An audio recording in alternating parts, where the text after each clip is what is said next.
Chernobyl is a nuclear power plant in Ukraine that was the site of a disastrous nuclear accident on April 26, 1986.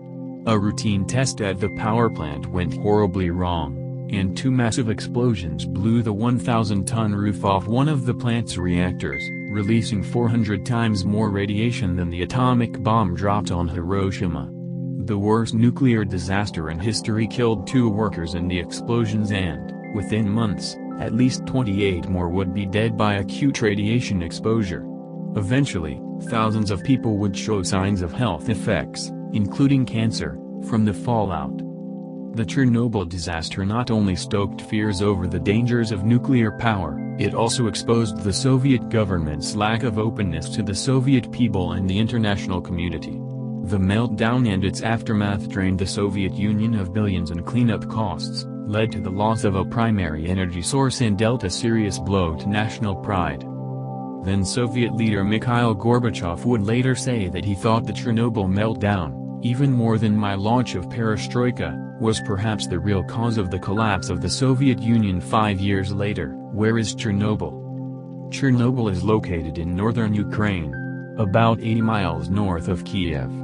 A small town, Pripyat, was constructed a few miles from the site of the nuclear plant to accommodate workers and their families. Construction of the Chernobyl power plant began in 1977, when the country was still part of the Soviet Union. By 1983, 4 reactors had been completed, and the addition of 2 more reactors was planned in subsequent years. What happened at Chernobyl? A routine exercise to test whether an emergency water cooling system would work during a power loss started at 1:23 a.m. on April 26. Within seconds, an uncontrolled reaction caused pressure to build up in reactor number 4 in the form of steam. The steam blasted the roof off the reactor, releasing plumes of radiation and chunks of burning, radioactive debris. About 2 to 3 seconds later, a second explosion hurled out additional fuel. A fire started at the roof of reactor number 3, risking a breach at that facility.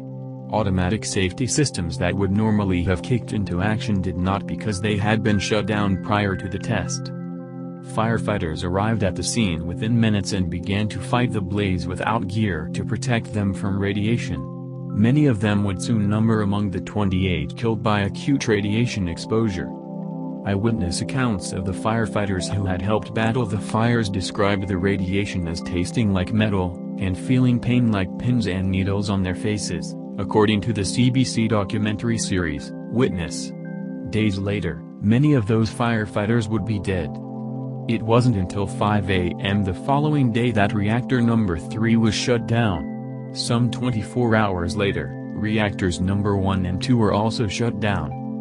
By the afternoon of April 26, the Soviet government had mobilized troops to help fight the blaze. Some were dropped at the rooftop of the reactor to furiously shovel debris off the facility and spray water on the exposed reactor to keep it cool. The workers were picked up within seconds to minimize their radiation exposure. It would take nearly 2 weeks to extinguish all the fires using sand, lead and nitrogen. Pripyat evacuated. Meanwhile, life went on as usual for almost a day in the neighboring town of Pripyat. Aside from the sight of trucks cleaning the streets with foam, there were initially a few signs of the disaster unfolding just miles away. It wasn't until the next day, April 27, when the government began evacuations of Pripyat's 50,000 residents. Residents were told they would be away for just a few days, so they took very little with them. Most would never return to their homes. Soviet secrecy. It took days for Soviet leadership to inform the international community that the disaster had occurred. The Soviet government made no official statement about the global-scale accident until Swedish leaders demanded an explanation when operators of a nuclear power plant in Stockholm registered unusually high radiation levels near their plant. Finally, on April 28, the Kremlin reported that there had been an accident at Chernobyl and that authorities were handling it. The statement was followed by a state broadcast detailing the U.S. nuclear accident at 3 Mile Island and other nuclear incidents in Western countries. 3 days later, Soviet May Day parades to celebrate workers went ahead as usual in Moscow, Kiev and Belarus capital Minsk, even as hazardous amounts of radiation were still streaming from the wrecked power plant. Most people, even within the Ukraine, were still unaware of the accident, the deaths, and the hasty evacuations of Pripyat. Chernobyl disaster spewed radiation. The damaged plant released a large quantity of radioactive substances, including iodine-131, cesium-137, plutonium and strontium-90, into the air for over a period of 10 days. The radioactive cloud was deposited nearby as dust and debris, but was also carried by wind over the Ukraine, Belarus, Russia, Scandinavia and other parts of Europe. In an attempt to contain the fallout, on May 14, Soviet leader Mikhail Gorbachev ordered the dispatch of hundreds of thousands of people, including firefighters, military reservists and miners, to the site to aid in cleanup. The Corps worked steadily, often with inadequate protective gear, through 1989 to clear debris and contain the disaster. Chernobyl sarcophagus. Over a hurried construction period of 206 days, crews erected a steel and cement sarcophagus to entomb the damaged reactor and contain any further release of radiation. As former liquidator, Yaroslav Melnik, told the BBC in January 2017, "We worked in 3 shifts, but only for 5 to 7 minutes at a time because of the danger. After finishing, we'd throw our clothes in the garbage."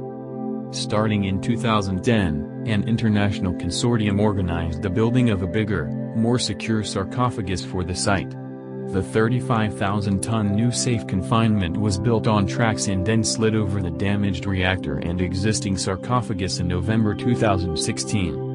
After the installation of the new structure, radiation near the plant dropped to just 1/10 of previous levels, according to official figures. The structure was designed to contain the radioactive debris for 100 years. Chernobyl Elephant's Foot. Deep within the basement of Reactor 4 lies the Chernobyl Elephant's Foot, a huge mass of melted concrete, sand and highly radioactive nuclear fuel. The mass was named for its wrinkled appearance, which reminded some observers of the wrinkled skins of an elephant's leg and foot. In the 1980s, the elephant's foot gave off an estimated 10,000 roentgens of radiation each hour, enough to kill a person 3 feet away in less than 2 minutes.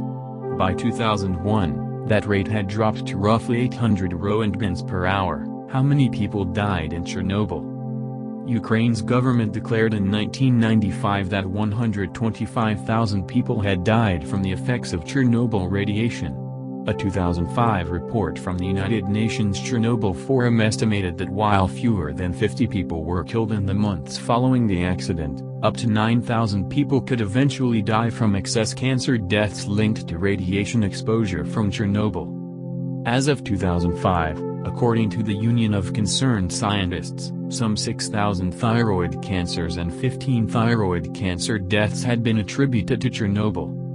Health effects from the Chernobyl disaster remain unclear, apart from the initial 30 people the Soviet government confirmed killed from the explosions and acute radiation exposure. No official government studies were conducted following the explosion to assess its effects on workers, the liquidators and nearby populations. A 2011 study by the U.S. National Institutes of Health concluded that exposure to radioactive iodine-131 from Chernobyl fallout was likely responsible for thyroid cancers that were still being reported among people who were children or adolescents at the time of the accident. Chernobyl exclusion zone.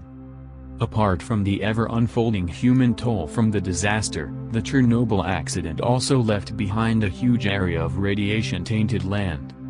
A 770-mile-wide Chernobyl exclusion zone around the site isn't considered safe for human habitation and can't be used for logging or agriculture due to contaminated plants and soil. By 2017, however, entrepreneurs found a new use for the territory. In December 2017, a Ukrainian-German company, Solar Chernobyl, announced construction of a massive solar power plant in the abandoned territory.